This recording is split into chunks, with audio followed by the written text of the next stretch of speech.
Welcome back to our Becoming Your Best podcast listeners. So grateful you're here with us today. This is going to be an awesome podcast and show. And the reason I can say that is because I've got one of my good friends and psychologist, Dr. Paul Jenkins, on here with us today. And you are going to love this podcast. This man has so many great insights and so much wisdom to share. And I say that because, we call this Becoming Your Best. We purposely didn't name it Become. It's not a destination per se. We're all on this journey of life. And the whole idea is, how do we continue to improve our state of being every day? And how we show up in our different roles in life. And I met Paul on his podcast to talk about Do What Matters Most. Oh man, it's maybe almost a year ago, it's been a while. And we went to lunch together. And since then, I followed his YouTube channel, and he puts out this YouTube video, just a snippet every week. And when I'm out walking or running in the mountains, I listen to it. And these are fabulous. And by the time we're done, I'm going to show you where to go to get that. But what I'm saying is, this is going to be a great show because I love his content. I love his perspective and the value that he adds to people's lives. He's just really amazing. So I'm going to let him do a little more of an introduction. I don't know what more I can give than that, other than that he's already had a life-changing impact in my life and with my family. And that's a pretty high bar to set. And I'm confident that we will achieve that bar today when you hear the things that he has to say and share. So with that being said, Welcome, Paul. And if you don't mind just giving our listeners just maybe a little more of your background, maybe a little more detail, and then we can jump right into this and some of the content we're going to talk about. Oh, thank you, Rob. What an honor. Wow, I'm listening to that introduction. I'm thinking, dude, I am honored to be part of your human treasury because you're part of mine for sure. I've loved the ideas we've exchanged before. And as you were setting up the theme, becoming your best, it is a process. It's not an event. It's a journey. It's not a destination. And what a great journey it is, too. So thank you for the opportunity to spend some time with you here today. I'm a professional psychologist, okay? And I share that with some people, and they don't dare tell me anything. They think I'm going to be analyzing them or something. Usually my response is, are you paying me? When they're worried that I'm analyzing them. And other people spill the beans about everything. They just want to tell me their whole life story. But what I love about being a psychologist is that I get to illuminate the obvious. You think about that. I get paid to tell people things they already know, okay, which is so awesome. But there's a lot of obvious processes. We'll talk about some of those today. Obvious processes going on in your mind that are completely unnoticed until they're called to your attention. Obvious but unnoticed. Like your shirt. Can you feel it? Well, now you can, right? Because I've called it to your attention. Or the fact that we're speaking English. Did you notice? Pretty obvious, right? But you don't notice it until it's called to your attention. And most of what's going on in your brain is in that realm. It's obvious. You'll see it immediately as soon as I point it out to you.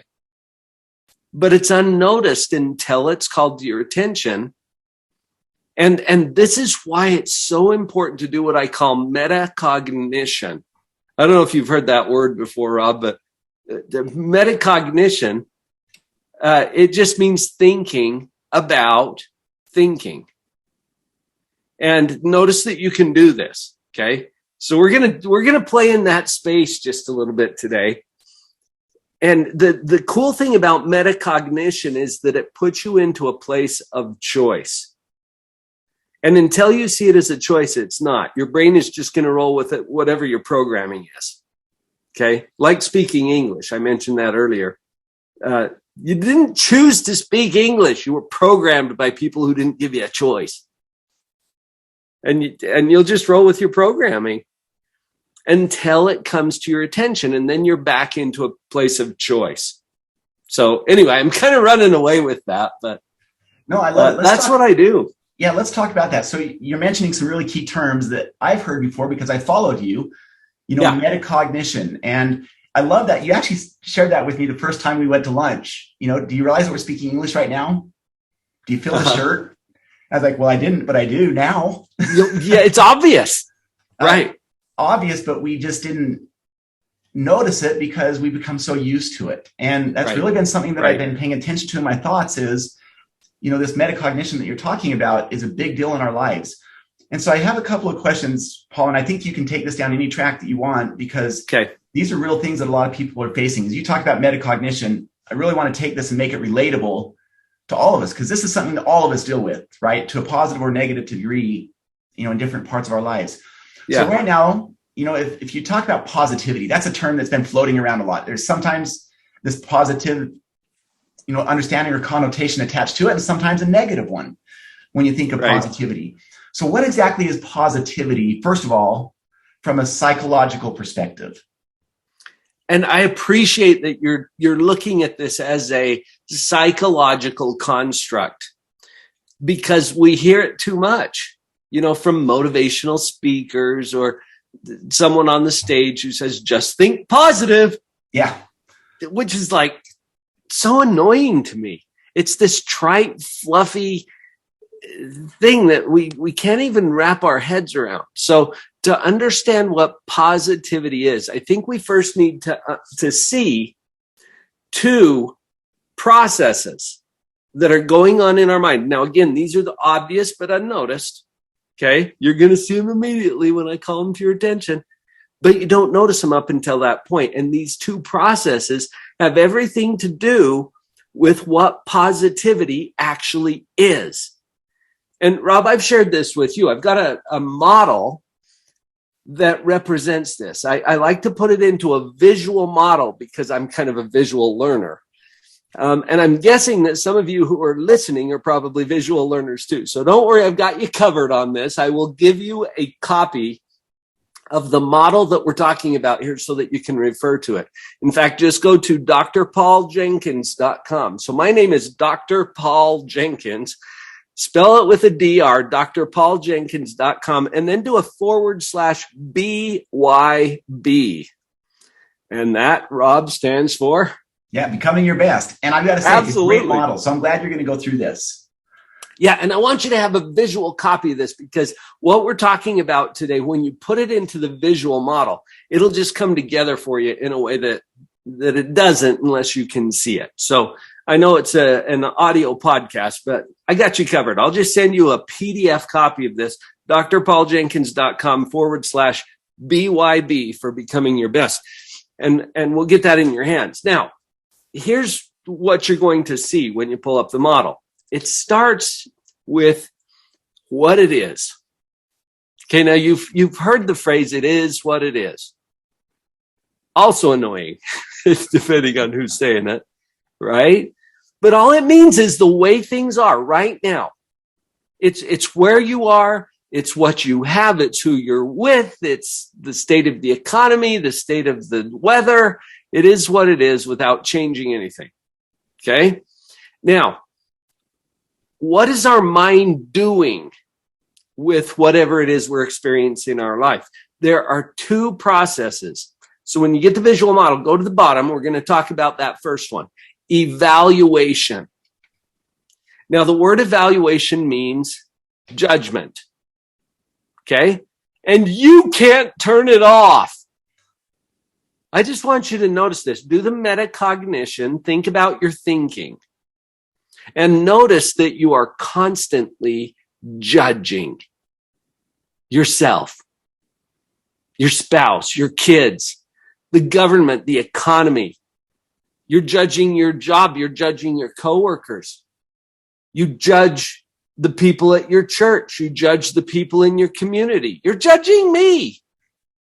It's cool. I'm judging you. We can't turn it off. So just notice this. Okay. And that's one of those obvious but unnoticed. So if you'll really be honest with yourself, you'll see that you're constantly judging. Even questions like, how am I doing? Okay. Or do I like this? Those are judgment questions. And your brain is constantly doing it. Just notice that. Okay. Now, judgment or evaluation, the way I label it in the model, implies comparison with some standard. And those of you who are educators, you'll get this immediately, because if you're evaluating students, it's always based on some standard of comparison. Okay. It's kind of funny when I'm doing a live event, Rob, I'll often ask, am I a tall man? What do you think? And yeah, I mean, yes. What are you, 6'1" or 2 or something like that? I'm 6'2".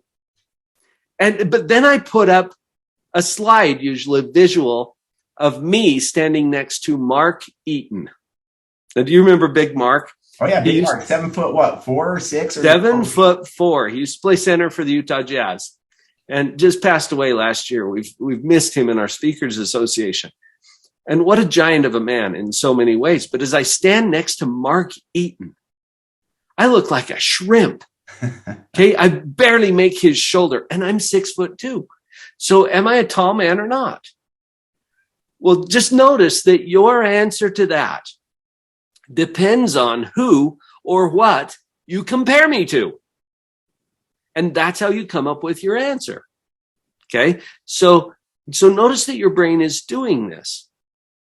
And that comparison, now let's go back to your brain for a minute, your mind. All right. It is what it is. Okay. And you'll see on the visual model that that's right in the middle of a line, a continuum that has two ends to it. What it is all you got. Okay. Now just check that out and see if that feels true to you. I'm not saying it's all you could have. Okay. But by definition, it is what it is. It's all you got right now. And here's the second assumption.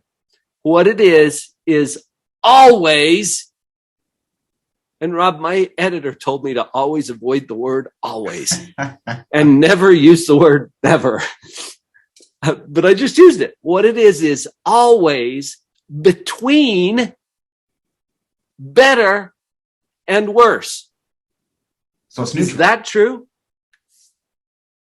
What was that, Rob? Yeah, so it's neutral. I think, is that what you're saying? Every situation, no matter the circumstance, is always neutral. It could always be better, always could be worse. Is that what you're saying? That is exactly what I'm saying. Now, when we say circumstances are neutral, that ticks people off sometimes. Okay, because they're like, well, mine aren't. We'll get to that. What I'm not saying that circumstances are painless or easy, because they may be very difficult and painful. But in saying that they're neutral, all I mean is that it could always be better. And it could always be worse, no matter what. And I don't want you to take my word for this. I want you to run it through your own filters and see if this is true. Because if it's true, then no matter how bad things seem right now, it could always be worse. Is that true? Yeah. Oh, yeah. I listened to you talk about this for the first time, Paul, when I was on a walk around a reservoir near our home. And I went through several scenarios and I thought that's exactly right. It could always be better. And it could always be worse, which is one of the reasons why I think what you're alluding to is the comparison can be a thief of our joy. It absolutely can, because check it out. When you take your what it is, whatever it is, look, I don't care if this is a diagnosis. I said, I don't care. That sounds so cold and heartless. I don't care if it's a diagnosis, a terminal diagnosis, paralysis. I have two friends who are quadriplegic. Okay. Whatever your what it is a divorce, a bankruptcy, whatever. Okay. Pick something, whatever your what it is, it could always be worse. Always. And when you stretch your mind to take a look at that, you know what? I spent some time with Elizabeth Smart. Do you remember Elizabeth and her story? She was abducted when she was young. Yep. 14 years old, she's abducted from her home and then brutally abused for 9 months before she was finally rescued. Okay. And I've done some work with Elizabeth on this issue. And she shared with me that this is what saved her life. The realization that it could always be worse. Because look what happens psychologically, okay? When we take what it is, no matter what it is, and we compare it to something better, then how do we feel about what we've got? It sucks. I'm sorry, can I say sucks on the podcast? Yes. Okay. Whew. What it is seems really bad when we compare it to something better. So take Elizabeth, for example, okay? As long as she was comparing what was happening to her to being at home, safe with her loving family, then what she had looked awful, okay? And she shared this with me. She said that she kept thinking this is the worst thing that could ever happen to someone. And then it got worse. And she would think it again. Well, this is the worst thing that could ever happen. And then it got worse. It kept getting worse. And then I think this was about 2 days in when the lights went on for Elizabeth and she realized, oh, it could always be worse. Now check it out. When she takes what she has and compares it to her imagination of what could be worse than this, then she feels better about what she's got. Now, I'm not saying it was easy or painless. That's not what I'm saying. I'm saying it could always be worse. And in perspective, what that did is it gave her hope. Okay? It gave her a sense of gratitude for what she had, because it's not as bad as it could be. Now, that seems crazy based on that extreme of an experience, but it saved her life. And so being positive is not denying the pain or the difficulty.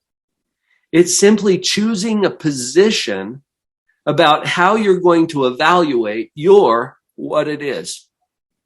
And that's only half of the equation. We're going to get to that. And so, Paul, I want you, this is so powerful, and I hope this is starting to settle into people's minds what we're talking about right now. I've had the chance to spend months thinking about this, and this is really powerful, actually. And what I'd like you to do is shift to the left and the right side of that equation. And I don't want to jump the gun here, but just to paint the picture, depression is as a result of, the past and focusing on that. Anxiety is the future. And you talk about an antidote to both of those.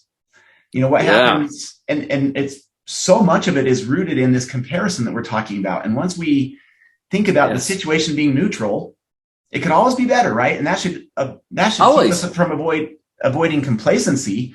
But on the same hand, this is one of the things I have against social media is there's this instant comparison going on, right, in our minds as we see these stories. You can't turn it off. No, like these judgments that you're talking about, we're continually making judgments. So if you don't mind talking about the left and the right-hand side there, the depression, the anxiety, and then the antidote to both of those, that for me was so powerful to see the way that you illustrated that. And I know that could literally impact millions of people as it changes the way that the brain thinks about those. Yes. And let's pause on anxiety for just a minute, because while we're talking about evaluation, that's on the bottom part of the model, okay? When we evaluate what it is and we compare it to something better, we feel worse. Believing that our life is bad. Now, I'm simplifying that thought, okay? But whatever version of that goes through your mind, this is hard, this is difficult, I'm struggling, this is bad. That creates depression. Now, I'm talking as a professional psychologist right now with 30 years of clinical experience. That creates depression when we judge what it is to be bad. And it's not, it's neutral, okay? Because if we compare what we've got to something worse, we suddenly feel more grateful for what we have. Let me give you another quick example. A lot of people have certain feelings about their body. Okay. I had a young man on my podcast named Gabriel Adams. The title of that show, No Arms, No Legs, No Problem. This 21-year-old young man had no arms and no legs. Now, how are you feeling about your body right about now? How many limbs do you have? And they all work? What? Right? I was joking with Gabe a little bit about this. I said, yeah, I kind of hurt my foot the other day. And he's like, what? You have a foot? And notice it doesn't diminish the pain of my hurt foot. But would I rather have a hurt foot or no foot? It's the perspective, right? Yes, that's the point. Okay. So what we do in evaluation mode matters. Now you asked, I'm going to give you a little brain hack. Okay. Because the remedy for negative evaluation is gratitude. Gratitude. Now, we've known this forever in psychology that gratitude is a powerful concept. But a lot of people don't do the heavy lifting when it comes to gratitude. Here's the challenge, okay? 25-5. 25-5. 5 days. That's what the 5 stands for. For each of the next 5 days, make a list of 25 things that you're grateful for. But here's what powers it up. I want at least half of your list every day. That's 13 if you're doing the math. And don't repeat anything on tomorrow's list that was on today's. Whole new list tomorrow, okay? At least 13 on your list every day is about the hard stuff. The difficult, painful, frustrating elements of your life. Whatever is kicking your trash right now, you put that, find something that you're grateful for in or from that difficult thing. Okay? And that's what powers it up. If you go to the gym every day, is your health going to improve? Yeah, you would hope so. You would hope so. But what if you go to the gym every day and you pick up a pencil from the front desk and you do 5 reps with it and then you do 5 reps with your left hand and then you put it back down and leave? You get to know the receptionist better, and that's about it. That's about it. See, people usually when they do a gratitude list, they're lifting the pencil. They're doing the easy stuff. They're putting down stuff like my family and my health and puppies and rainbows and indoor plumbing. Okay. Anybody can be grateful for that stuff. That's the light lifting. Ask your brain to find something in the difficulty for which you are grateful. Rob, I went through a bankruptcy. I didn't sign up for that. It's not something that was on my life plan. But honestly, when I look at that bankruptcy and I can see the empathy and the wisdom and the profound sense of what my relationship is with material things, including money and property, what I've learned about stewardship. Wow, I'm profoundly grateful for those things. Am I grateful for the bankruptcy? Well, that's harder, but I found all of those things inside of it. That's what I'm asking you to do. 25-5. Okay. That's the brain hack. So let me see if I can summarize that real quick. Yeah. For us. So on that other side of the equation, the comparison, anytime we're comparing ourselves to something better or a situation that we perceive as better, we're not going to feel good about it. Hence, depression is what results. Yes. And so you're saying the antidote to that, which I couldn't agree with you more, based on my experience, is gratitude. And so the invitation that you've given us is the 25-5. So for the next 5 days, list 25 things that we're grateful for, and at least 13 of those things are getting into the nitty gritty, the hard, the challenging. Yeah. Where it may not be as easy to find those things as it might be, hey, I'm grateful for my health, my marriage or whatever. But really getting into the more challenging areas and finding the gratitude in those things. Did I summarize that? Yes. Do the heavy lifting. What you're doing is asking your brain to think about this differently because our programming says painful equals bad. That's your programming. That's the default. That's where your brain wants to go. But in reality, whatever your circumstances are neutral. Like we talked about earlier. Yes, they may be painful and difficult. Okay, but neutral in terms of their value. There are upsides and downsides to everything. So what we're asking you to do with this brain hack is to instruct your mind to take this to a direction that is going to serve you better. You get to be in charge of your mind, and either you drive your thoughts or your thoughts drive you. Yeah, So, well said. So let me ask you this, Paul. On the other side of the equation, talk to that. yeah. Talk to that side of it. Okay, let's go creation mode, because you'll see in the model there are two processes we're talking about. Evaluation, that's the one we just talked about. That's judgment. And then creation. And you're using the same mind to do both of these processes. In creation mode, we're talking about what is to be. And that doesn't exist yet. We haven't created it yet. So all we can do at this point, because it is what it is, all we can do is imagine what is to be. But that's important, because our imagination then drives our creation efforts and energy. And you look around yourself in your room, everything that you see. I've got this dry erase marker on my desk. This didn't just poof into existence. Somebody thunk it up. Somebody imagined this. See, imagination is the first step of creation. Actually, discontent is, but we won't get into that right now. You have to imagine it for it to exist. Now, how you doing next week? You don't know. You don't know. You've got something to do with it. Please don't forget that. But you don't know. Okay, so all you can do is imagine or predict or expect that what's coming is even worse than what you've already got. How do you feel? Yeah, not good. Anxious. Down. This is anxiety. Okay, I told you we're putting anxiety on pause for a minute. Here we are. This is anxiety. Okay, from a professional psychologist, this is how we define it. When you imagine that what's coming is worse than what you've already got, that creates anxiety, fear, apprehension. Can I just make a comment here, Paul?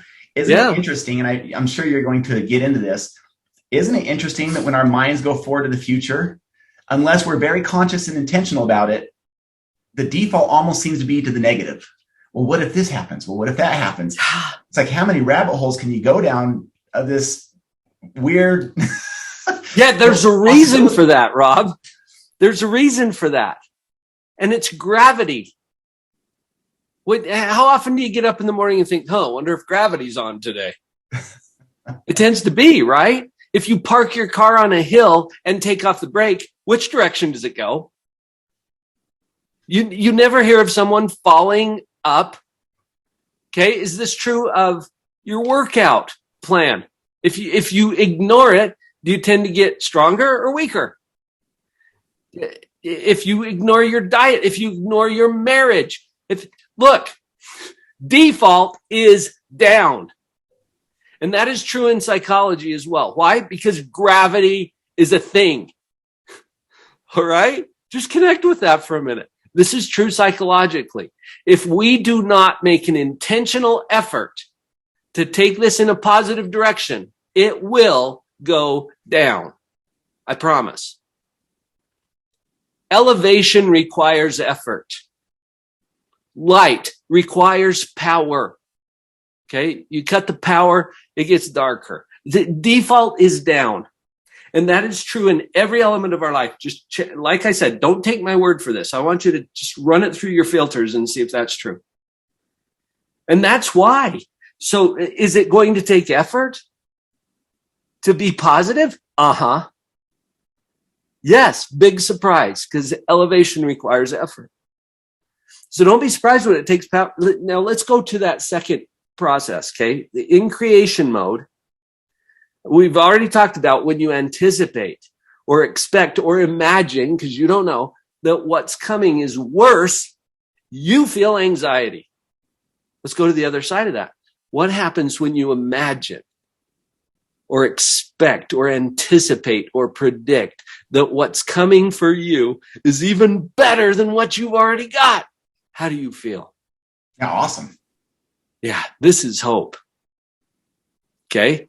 So where gratitude is the antidote to depression, hope is the antidote to anxiety. And you can choose it and create it on purpose. So here's your brain hack for creation. Okay.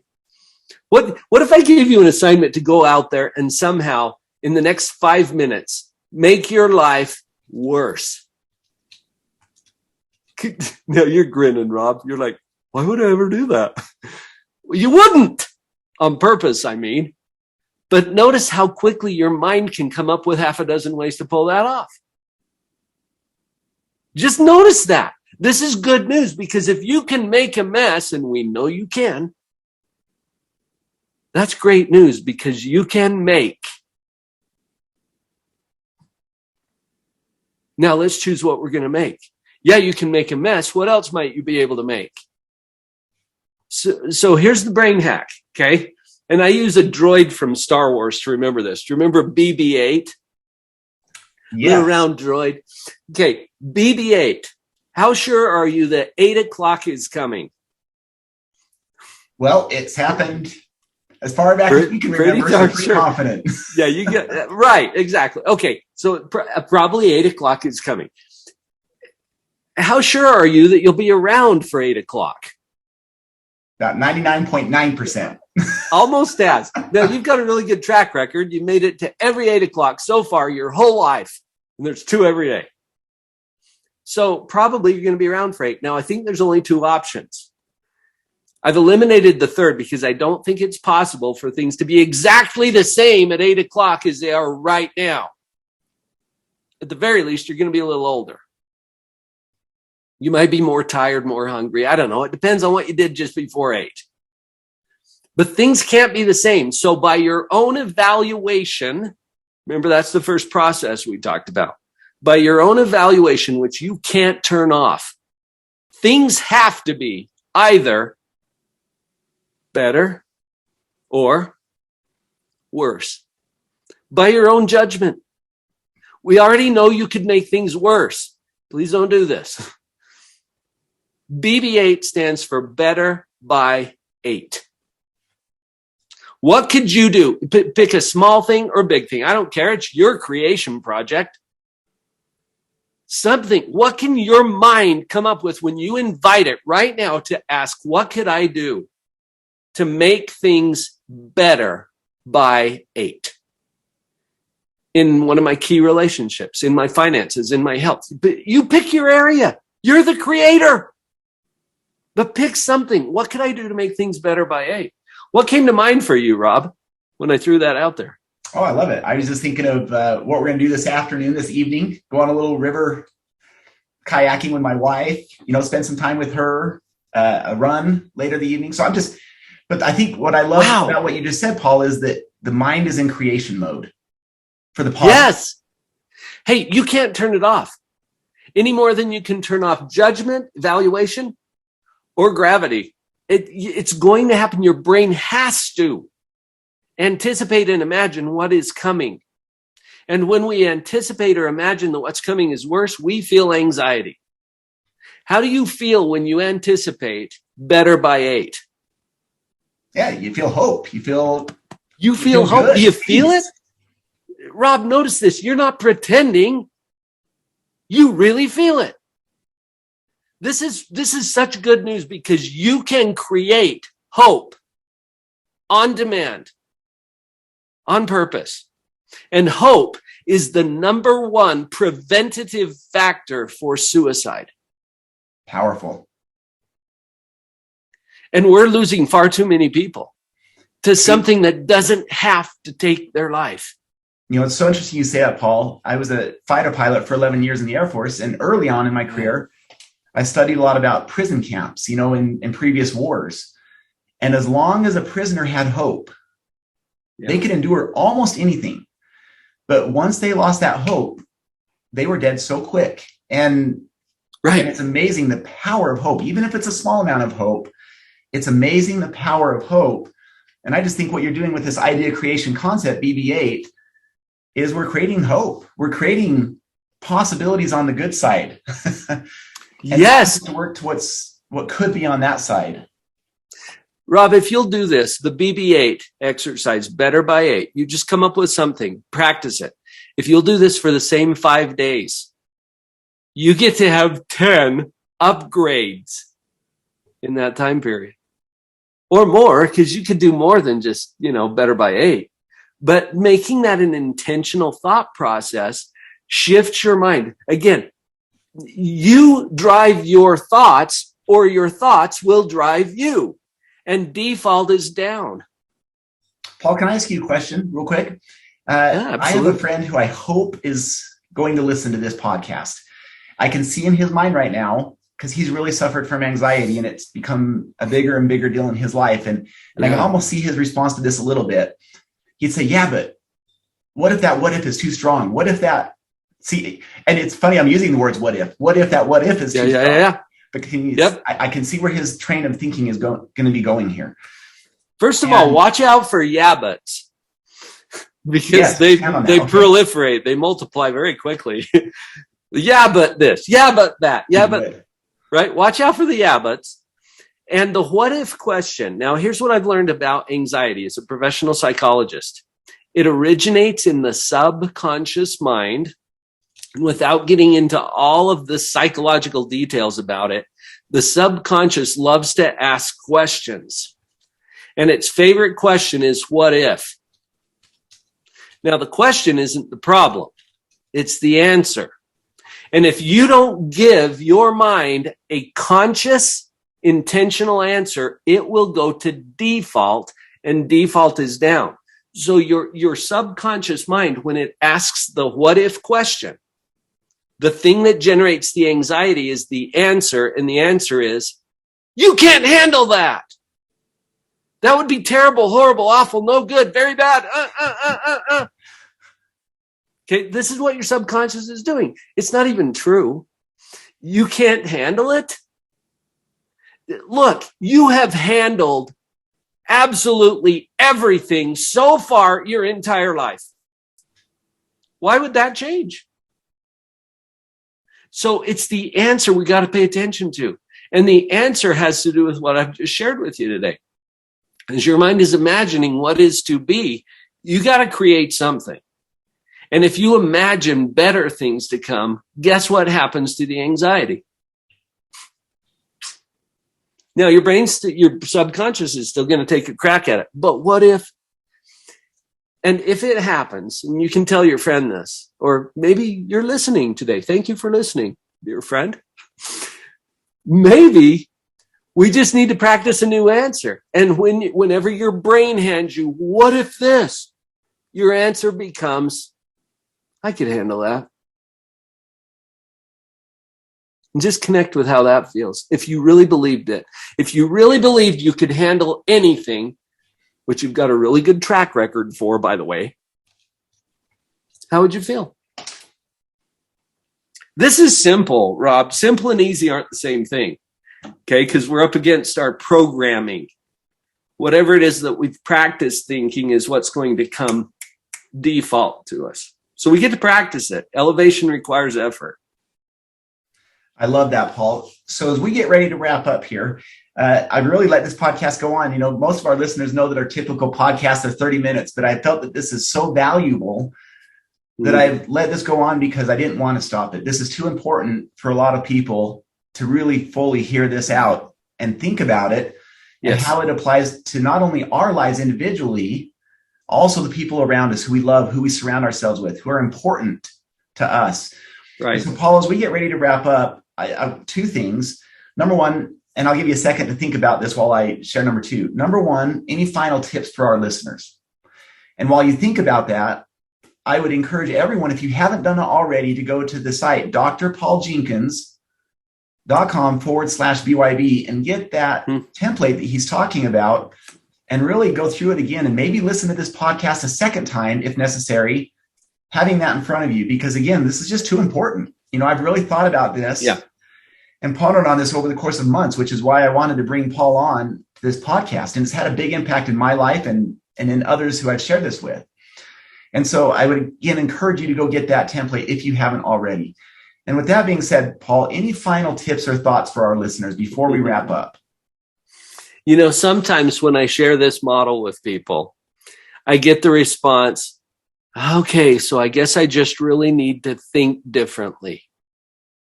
And my response to that is, or not. And that kind of ticks people off sometimes. They're like, well, I want to think different. Well, that's different. Okay. I'll get behind that all day long. I am not here to tell you how to think. I don't have that kind of authority, promise. I just want you to see that you are thinking. That thinking matters. So I invite you, my final tip would be, I would invite you to turn on your metacognition. Think about your thinking. And that is going to change the game. You said this is so important. Rob, this is potentially life-saving. And it is certainly life-enhancing because negativity steals our joy. And we can reclaim it by choice. We're free to choose that. And that's the good news. So turn on the metacognition. I just invite you to do that. Notice what your thinking looks like. And if you want to change it, awesome. I'll get behind you all day long on that. I love it. Well, thank you so much, Paul, for being here. Sure appreciate you, the good that you're bringing to the world, the light that you're bringing to the world.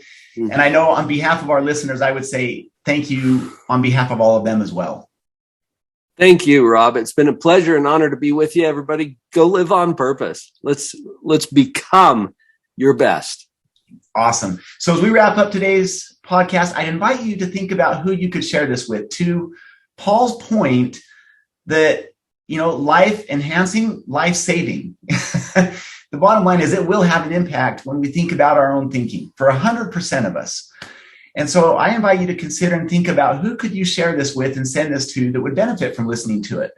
I'm going to share it with my wife and with my children and some of our family and friends, because this is just too important to keep to ourselves. And so, number one, I appreciate you tuning in today. And I hope that you found the value in this and that you'll get that template from Paul's site.